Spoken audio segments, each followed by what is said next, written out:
Olá, tudo bem? Então estamos fazendo mais uma gravação aqui. Agora é sobre a lição número 8, né? Confiando na bondade de Deus, sobre o livro de Abacuque. Esse pequeno livro de Abacuque de só 3 capítulos, né? Eu não sei, talvez vocês vão ouvir um barulho de uma motosserra aí no fundo. Eu já pus a filmadora a 30 centímetros de distância aqui para ver se ela capta, seleciona a minha voz, né? E não pega a motosserra. Tem um vizinho aí que não para de fazer barulho com motosserra hoje, né? Então eu tenho que gravar isso, senão fica para a semana e fica muito difícil. Então estamos fazendo a filmagem assim bem pertinho. Muito bem, vamos fazer nossa oração. Santíssimo e grande e poderoso Deus que estás nos céus, te pedimos agora que tu nos orientes no estudo dessas lições, que nós possamos aprender e ser mais semelhantes ao nosso Senhor Jesus Cristo. Em nome dele que pedimos, amém.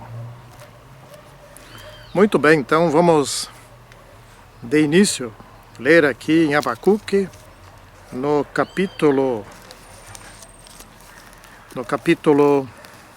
2, versículo 14. Então está aqui: pois a terra se encherá do conhecimento da glória do Senhor, como as águas cobrem o mar. Abacuque, esse aqui é uma resposta de Deus para bem mais adiante, esse verso que nós lemos, para bem mais adiante do que aqueles momentos que Abacuque estava vivendo, né? Abacuque foi um profeta diferente. Em vez dele levar mensagens ao povo, ele dialogou com Deus. Ele estava perplexo. Abacuque fez perguntas a Deus, questionou a Deus, né? Então as perguntas de Abacuque eram em torno do seguinte: mas Senhor Deus, até quando eu vou clamar a esse povo?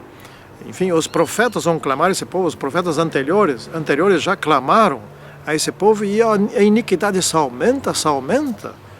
Até quando tu vais ficar aí esperando essas coisas piorarem cada vez mais? Isso não vai ter fim? Isso não tem mais limite? Né? Uma coisa assim ele perguntou, né? Abacuque, né? Mas até quando isso vai continuar, né? A iniquidade, a opressão do povo de Deus, a destruição, a violência, né? O litígio, a lei que se afrouxa, a justiça que nunca é cumprida, né? O perverso que cresce, o justo sobre o justo, cerca o justo, e a justiça que é torcida, que não é mais justiça. Até quando isso vai continuar assim? Mas Abacuque estava perplexo com relação a isso. E Abacuque estava perguntando a Deus, né? E aqui nós temos uma lição muito importante. Nós podemos questionar a Deus. Depende de como também, né? Abacuque, que era sincero, estava interessado na melhoria das coisas, né? Por exemplo, se nós hoje perguntarmos até quando nós continuaremos mornos e não concluiremos a obra da verdade, isso é uma pergunta correta, sincera, né? Então eu mesmo devo me empenhar em mudar a minha vida, né? Porque Deus pode, como disse o filho do primeiro rei de Israel, Saul, né? Deus pode nos dar a vitória por muitos ou por poucos. Então ele e o seu escudeiro foram, né? Eram poucos, e Deus pode. Deus pode concluir a obra aqui na terra por muitos ou por poucos. Então se lá pelas tantas eu sozinho fizer a reforma, o revivamento e a reforma sozinho, e ninguém mais fizer, Deus pode concluir a pregação desta mensagem da vinda de Cristo por meio intermédio, porque outros vão aderir, e mais outros, Deus pode, mas não vai ficar só um, não vai ficar só eu, só você, não, serão milhares, quem sabe milhões, não é? Que farão essa reforma, esse revivamento. Então o profeta estava perplexo, por causa da violência dentro do povo de Deus, né? Havia ali problemas graves. Os líderes, o rei naquele tempo estava perverso, era um mau rei. E os líderes judaicos, havia falsos profetas, né? Havia também falsos sacerdotes, né? Os príncipes também estavam todos desencaminhados, não é verdade? E os outros líderes, os juízes, né? E etc. Os juízes distorciam a verdade, distorciam a justiça. Assim não dava, assim era difícil continuar aquela nação. Era muito difícil. E o profeta estava vendo que deste jeito não era mais possível. Não tinha condições. Então, fazer o quê? Então o profeta estava... E Deus respondeu ao profeta. Aqui vem uma lição para nós muito importante. Nós podemos fazer perguntas a Deus e Deus responde. Não é? Quando são perguntas honestas, corretas. Não é? Senhor, até quando eu vou ficar nesse sofrimento? O que eu tenho que mudar na minha vida? São perguntas corretas, não é? O que tem que mudar na minha família? Como eu devo mudar como pai, como professor, como profissional, como membro da igreja, como líder na igreja? Que mudanças eu devo fazer? Quem sabe eu não esteja vendo o óbvio em minha vida que está errado. E todo mundo consegue ver e todo mundo fala a respeito disso, etc. E só eu que não enxergo. Não é? Quem sabe isso esteja acontecendo e eu não percebo os erros da minha vida. Né? Pode ser que isso esteja acontecendo. Então eu devo perguntar para Deus, Senhor Deus, acontece isso?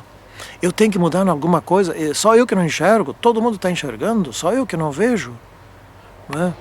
Então, Senhor Deus, é importante que eu faça essas perguntas. E essas perguntas Deus nos ajuda a responder. Provavelmente ele não vai vir direto a responder. Provavelmente vai vir alguém, outro líder, algum pastor, algum outro irmão, alguma irmã, alguém ou alguma leitura que vai te chamar a atenção e o Espírito Santo vai te fazer entender e te dar as respostas a essas perguntas. Pode ter certeza disso. É assim que funciona. Aqui com o profeta também funcionou assim. Deus respondeu. Assim. Vocês devem estar vendo que a partir da lição, essa de número 8, não é? Houve mudança. Aliás, já na anterior, na 7, já houve mudança na parte de sexta-feira. Então agora, na parte de sexta-feira, em razão dessas lições não serem muito fáceis, nós estamos fazendo um resumo total, né? E dando as dicas do foco da lição, dos pontos principais. Obviamente, isso baseado na lição, obviamente do ponto de vista pessoal aqui. Cada um poderá ter outros focos conforme a sua necessidade, conforme a sua vivência, conforme os problemas que enfrenta. Não é? Então terá ali espaço para preencher. Mas aquela parte é uma síntese de toda a outra parte, de todos os dias anteriores, onde se dá as orientações com relação àquilo que é importante ao estudo. Então tenha um bom proveito daquela parte. Bom, o que Deus respondeu? Olha só a resposta que Deus deu. Não vai ser sempre assim. Não é? Não vai ser, vai haver justiça. Os babilônios virão e farão a justiça aqui. Os babilônios serão o meu instrumento de castigo. Não é? Os babilônios punirão a nação de Judá. Isso já havia acontecido antes com relação a Israel. Israel foi punida pelos assírios. Israel nunca mais se levantou. Mas então agora o profeta ficou perplexo. Mas como os babilônios julgarão a nação santa de Deus? Não é? E Deus mandou escrever essa visão, não é? Para que quem, em grandes letras garrafais, para que quem passasse correndo pudesse ler e saber desse ultimátum. Deus estava dando um último aviso aos judeus, não é? A nação de Judá, essa justiça divina. E aí o profeta passou a fazer novas perguntas. Mas, Senhor, os babilônios, aqueles pagãos que adoram deuses, pagãos que adoram o sol e que fabricam os seus deuses, eles farão justiça à nação santa. Mas uma nação pior ainda do que essa que eu estou reclamando, que eu estou perplexo, essa virá fazer justiça? Queridos irmãos, aqui é o seguinte, não é Babilônia que estava fazendo justiça. Babilônia era a vara de Deus. Deus estava usando aquela nação para castigar, para punir Israel. Quem estava fazendo justiça era Deus. Mas mesmo assim é de ficar perplexo, mas Deus usaria uma nação dessas? Uma nação que é pior ainda, não é? Uma nação que faz coisas muito piores do que a nossa. Acontece que a nossa nação não tem o direito de ser pior, não tem o direito de ser má, não tem o direito da desobediência, porque conhece a verdade. Assim como hoje a nossa igreja não tem o direito de fazer maldade. Os seus membros não têm esse direito, porque conhecem, têm a verdade aqui, né? Estudam nas lições aqui todos os dias, ao menos deveriam, né? A nossa igreja não tem esse direito, nós não podemos falhar. Os nossos líderes também não têm o direito de cometer certos pecados flagrantes, não é? Nem nós, membros, temos esse direito, porque nós sabemos aquilo que é o certo, aquilo que é o errado. E devíamos saber, pelo menos, né? Então escreve essa visão, porque a justiça divina virá sobre nós.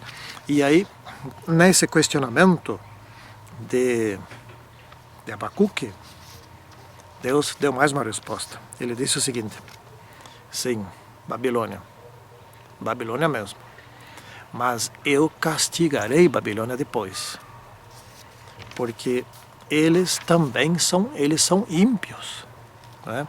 Eles serão castigados. E no final Deus deu uma declaração de confiança. Ele disse: a terra se encherá da glória de Deus. Essa foi a grande resposta. No final a história vai ser boa. Vocês estão passando por aflições por culpa de vocês mesmos, não é? A medida de Deus se encheu, não é? O povo de Deus fez iniquidade. Os ímpios são piores ainda. Então o povo de Deus está sendo castigado e os ímpios serão destruídos. O povo de Deus será curado para que mude. E os ímpios, se não se arrependerem, serão destruídos, não é? E depois vem a vida eterna, não é? Depois vem a segunda vinda de Cristo. Então no final a glória será grande, será tremenda. E Deus aqui proclamou a sua clemência sobre o povo, né? Deus terminou com uma declaração de confiança e alegria, né? Que Ele estaria fazendo acontecer entre o seu povo, não é? Então, aqui nós temos uma aprendizagem muito importante. E Deus está aberto ao questionamento, às perguntas, às nossas dúvidas, não é? E Ele nos responde.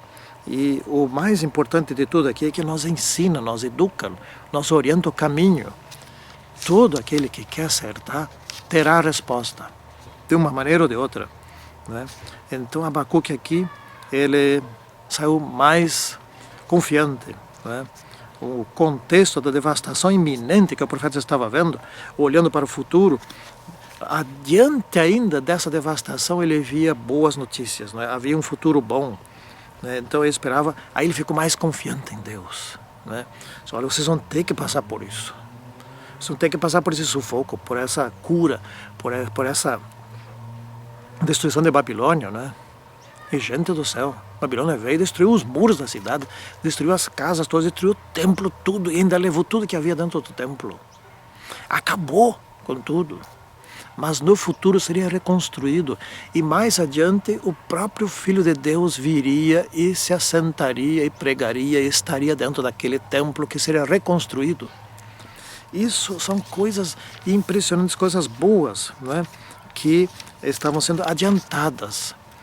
O futuro seria muito bom e a justiça divina seria feita. A justiça divina muitas vezes nós não entendemos, como esse nosso amigo Abacuque, mas temos que confiar. Abacuque perguntou e Deus respondeu, e aqui estamos nós também, nesses últimos dias.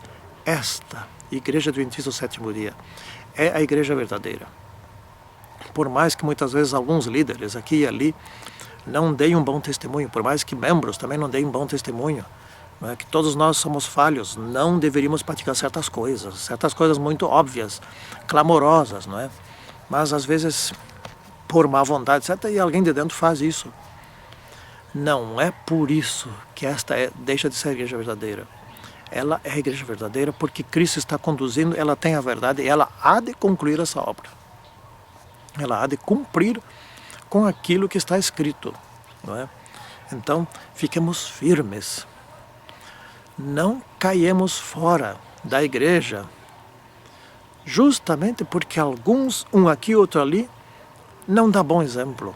Dizia já há décadas atrás o falecido pastor Siegfried Hoffmann, então porque o fulano peca, eu que me escandalizo caio fora da igreja. Que tipo de inteligência é essa? O ciclano erra e eu gostei do erro do ciclano lá e também quero cometer erros. Gente, o nosso exemplo, o nosso guia é só Jesus Cristo. E a nós resta de exortarmos uns aos outros e nos fortalecermos mutuamente, sempre olhando só para Jesus Cristo. Que todos nós temos uma excelente experiência, né? A próxima lição será aqui sobre Sofonias e Naum, né? E o dia do ajuste de contas, né? Então cada vez mais nós estamos aqui estudando agora sobre o tempo do fim, sobre o dia, sobre as pragas, sobre o final, o juízo, etc e tal. Faça um bom estudo. Essas lições não são muito fáceis, né? Mas elas são importantes, tão importantes quanto foram para aqueles dias dos judeus antes da destruição de Babilônia, são também para nós nesses dias antes da grande controvérsia, antes da grande perseguição, das pragas e antes da volta de Senhor Jesus Cristo. Que cada um esteja em pé e que nenhum de nós se perca. Santíssimo e poderoso Senhor Deus, fica conosco agora até o dia da Tua volta. Que nós possamos ser firmes e fiéis. Em nome do Senhor Jesus Cristo. Amém. Até a próxima. Bom, gente, quando eu comecei a filmar tinha uma motosserra trabalhando e assim ela parou. Então acho que não viram nada. Muito obrigado, até o próximo estudo e que todos possam ser firmes em nosso Senhor Jesus Cristo. Amém.